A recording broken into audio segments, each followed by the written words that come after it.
Oke kawan, balik maneh nek emper liar. Apa kabar kawan-kawan semuanya? Semoga kawan-kawan dalam keadaan sehat walafiat, tidak kekurangan suatu apapun, amin ya robbal alamin.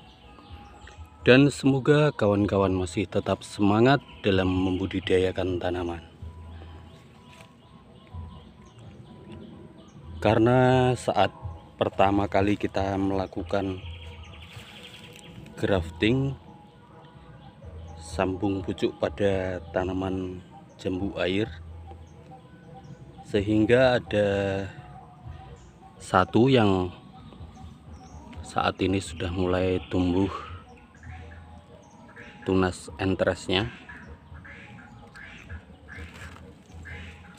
Jadi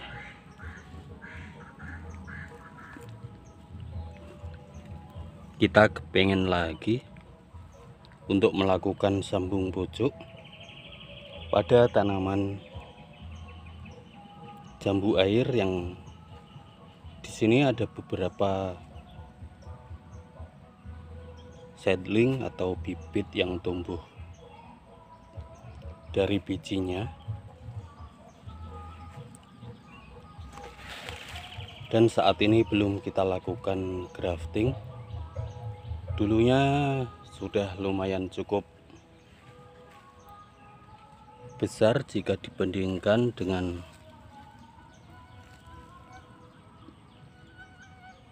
bibit yang telah kita lakukan grafting ini, sehingga tumbuh tunas entresnya.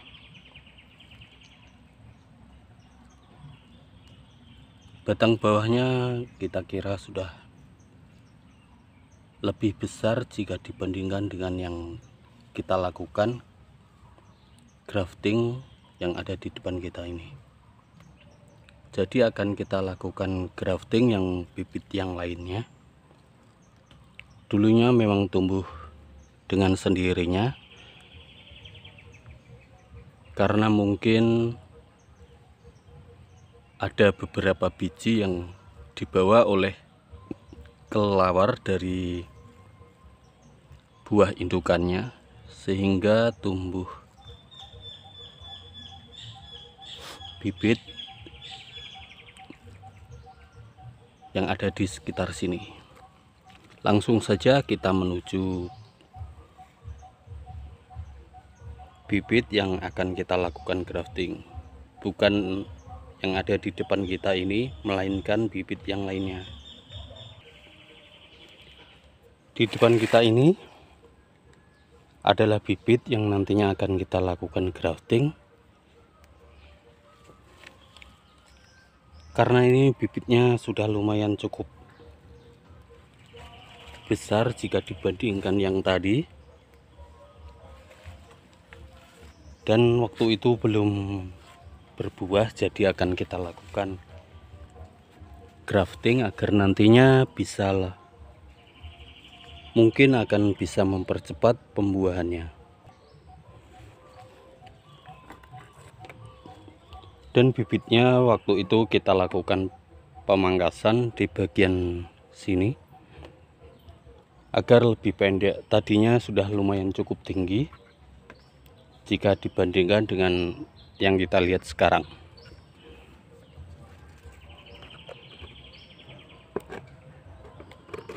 Dan di sini kita telah menyiapkan entres yang akan kita gunakan untuk menyambung pada bibit yang ada di depan kita kali ini. Kita siapkan terlebih dahulu plastik untuk kita gunakan untuk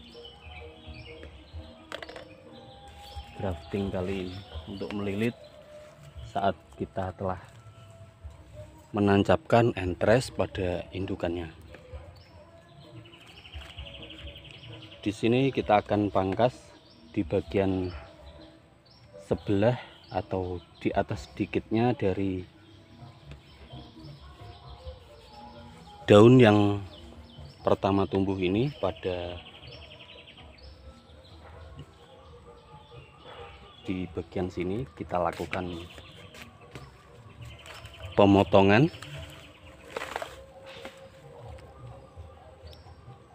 agar bibitnya nanti tidak terlalu tinggi lagi, bisa berbuah tetapi tidak terlalu tinggi.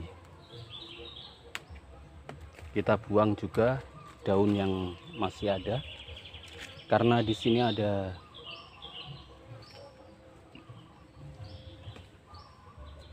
tunas-tunas yang lainnya, jadi kita juga potong terlebih dahulu tunasnya, dan kita sisakan satu daun.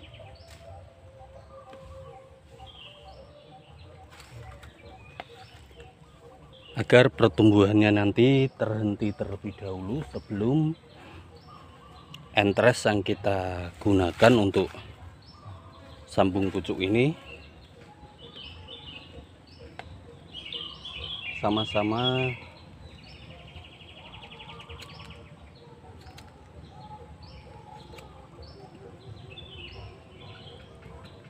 tumbuhnya. Karena di sini bagian entresnya lebih besar dari batang entres ini, jadi kita sambungnya, triknya yaitu kita sayat di bagian pinggirnya saja sedikit, agar nanti batang entresnya bisa kita masukkan.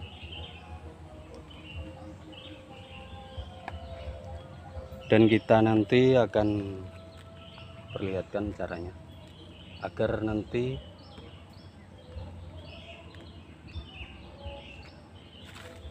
antara batang rootstock dan juga entres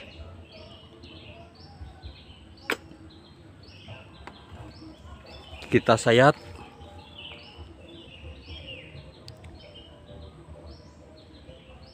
lebih samping. Kalau batang entresnya sama dengan rootstocknya, bisa kita belah pada tepat di bagian tengahnya. Tetapi kalau memang cabang entresnya lebih kecil, jadi kita siasati, kita belahnya sedikit lebih ke samping, agar nanti sel kambium yang ada di rootstock dan juga di entres bisa presisi, sehingga mempercepat saat proses penyambungannya.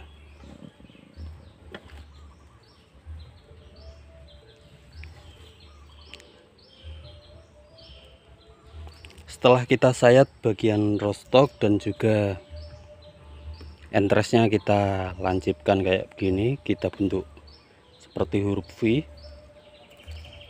Langkah selanjutnya tinggal kita masukkan batang entresnya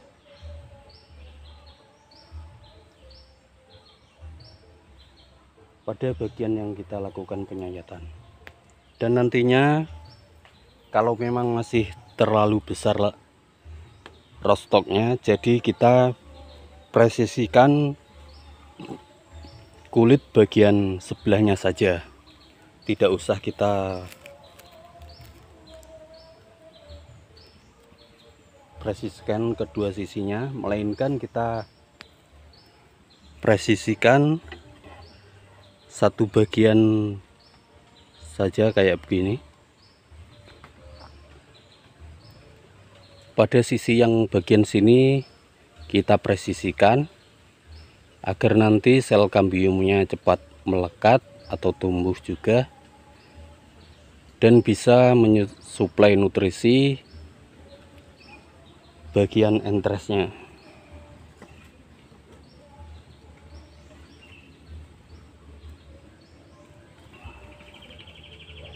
Setelah kita masukkan presisi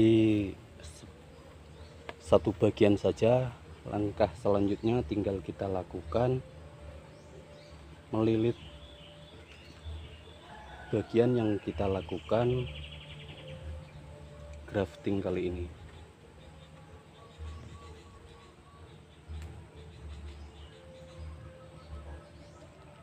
Pokoknya kita presiksikan satu sisi saja, tidak dua sisi, melainkan satu sisi saja, karena memang batang rostoknya terlalu besar.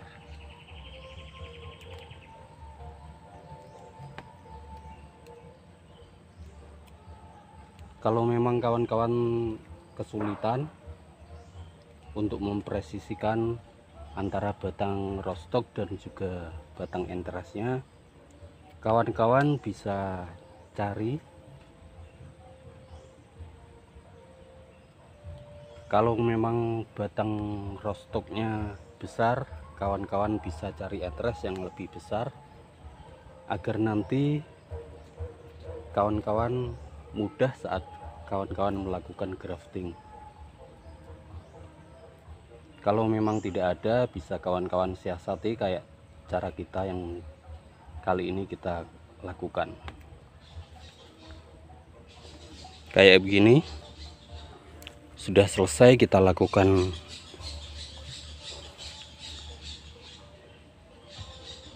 proses penyambungan.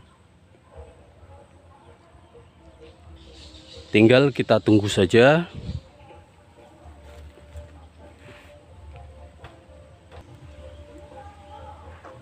tunas entresnya mengeluarkan kalus terlebih dahulu, dan juga rostoknya keluar kalus dahulu. Setelah nanti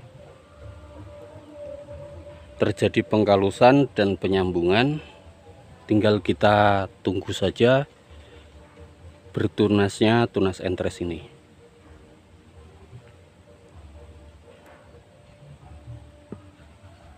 Dan tadi tidak sempat kita videokan, kita lilit batang entresnya, kita lilit dengan plastik wrap. Maka ini memudahkan kita, tidak kita lakukan penyungkupan. Ini seperti penyungkupan, tetapi kita langsung memakai plastik wrap untuk menutupi bagian batang dari tunas entresnya. Cara ini kita lakukan agar batang entresnya tidak terlalu cepat mengering atau membusuk, karena kelembapan pada batang entresnya kemungkinan terjaga karena kita lilit dengan plastik. Jadi tidak kita lakukan penyungkupan, dan kita tunggu sekitar 1 bulan. Kalau memang batang entresnya masih hijau kayak begini, ini memang kita biarkan hijau, dan di bagian bawahnya sudah tua. Jadi kita nantinya akan lihat bagian atasnya sini. Kalau memang masih terlihat hijau, berarti batang entresnya masih bisa untuk tersambung pada bagian rostoknya. Kita tunggu sebulan, nanti akan kita update lagi perkembangannya. Terima kasih untuk kawan-kawan yang telah klik video kali ini dan menemani kita dari awal hingga akhir. Kita ucapkan terima kasih. Untuk kawan-kawan yang baru datang dan menemukan channel dari kita ucapkan selamat datang, dan jangan lupa untuk dukung channel dari kita dengan cara like, share, and subscribe, agar kita semakin semangat lagi membuat video-video yang baru. Untuk kawan-kawan yang telah dukung channel dari kita dengan cara like, share, and subscribe, kita ucapkan terima kasih, dan kita doakan semoga kawan-kawan tetap sehat, tetap semangat dalam membudidayakan tanaman. Kita akhiri saja video kali ini. Sampai ketemu di video-video selanjutnya. Bye-bye.